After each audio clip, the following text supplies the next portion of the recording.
Hey everybody, Ellen here from O'Reilly Auto Parts to show you how to reset the stereo presets and clock in a 2006 Honda Accord LX.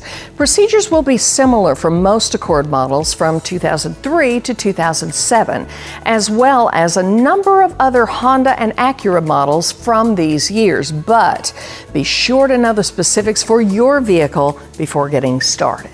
Anytime you change your Honda Accord's battery or detach the battery cables for maintenance for more than 15 minutes or so, your stereo presets and clock will need to be reset.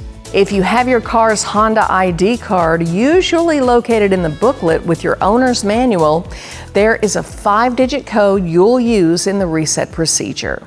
If you don't have the ID card, there's still a way to get the code. We'll talk about that in just a minute.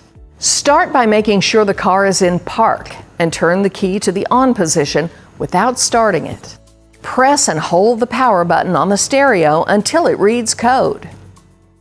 Use the number buttons below the display to enter that 5-digit code. Now, to reset the clock, press and hold the sound button until you hear a beep. You'll see an H and M below these two buttons. Use the H button to reset the hour and the M button to reset minutes. Once you're done setting the time, hit the sound button again and you're good to go. If you don't have your 5-digit code, check your glove box for a sticker indicating the 8-digit serial number of your car's stereo. If there's no sticker in the glove box, press the 1, the 6, and the power button at the same time.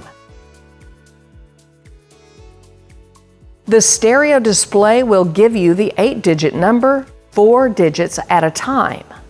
Take note of that number. The Honda website or local Honda dealership can supply you with your stereo's 5-digit code based on this 8-digit serial number. Then follow the steps above to reset your radio and your clock. And that's it. You'll find everything you need for this and other jobs at your local O'Reilly Auto Parts store or O'ReillyAuto.com. If you are not completely comfortable doing this yourself, we'd be happy to recommend a professional technician in your area. And be sure to subscribe so you'll see all of our new video content. And we'll see you again soon.